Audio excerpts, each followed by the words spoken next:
Welcome back to Race to Win, the sailing podcast where we evaluate 3D replays of actual races and learn how to sail smarter.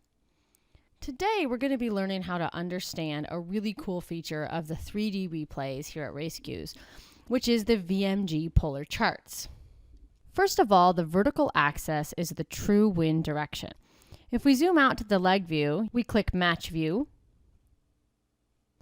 and that will bring us into the VMG chart. You can also see the VMG depicted here in the histogram on the right. Vertical, or zero, is the true wind direction. You can see 90 degrees off the wind, 45 degrees off the wind, and then this white line is our course. At the end of the course line, you can see some dots. You get one dot every second, and that dot is going to give you your VMG at that time. Let's watch a tack. The white course line is longer or shorter depending on how fast you're going. And each of those rings going out represents 2 knots. So here you can see we're recovering from the tack. Let's go back a little bit and watch this one by one. One, tacking, tacking. Watch the boat come through, watch the heading change, tacking, tacking, tacking. This isn't a very good tack. We went all the way through to 90 degrees, coming back, steadying out. Look at our speed. You can look at it by looking at the length of the white course line, or the white course vector, technically, or by looking at the speed over on the right-hand side. We're still recovering from this tack. It's not a great tack. And you can tell that just by looking at those green dots. All the green dots that you see are for the last 2 minutes. The lighter colored ones are fading away, so those are older data points. And the brighter ones are ones that you just recorded. So we call this your tacking pattern. You're able to have a visual representation of your boat handling.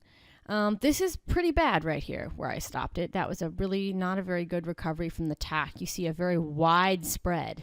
What you want to see is these clouds of dots be really small, lots of dots close together. That means that you were basically going the same direction most of the time instead of being all over the place, kind of like you can see here with this tack recovery. So let's switch boats now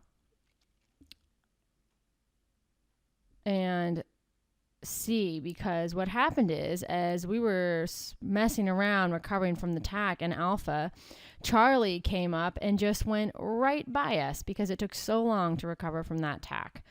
So now we're looking at his VMG chart, and you can see he has a much tighter cloud, and here's his tack. 1, 2, 3, 4. Remember, 1 dot per second. So he got across in 4 seconds. In Alpha, it took us quite a while. So here you can see, although we did catch up a little bit as he was completing his tack and is getting back up to speed, he still has a 12-meter lead, whereas before that really slow tack, he was behind. So as we know, your tacking really does make a big difference. Let's look at another example. This is a very professional racer. Look at his cloud. See how all those dots are nice and tight together? That means he is really in the groove. And he's like that for the entire race. Let's watch him complete a tack. Here we go. And then when he goes, 1, 2, 3. That's it. He's over. And right back up to speed. So by analyzing your tacking patterns and the tacking patterns of your competitors using these VMG charts, you can really learn a lot about how to improve your boat handling and how to sail smarter. See you next time. If you enjoyed this podcast, you can find more on our website, www.raceQs.com/podcast, or search for raceQs on iTunes and click subscribe.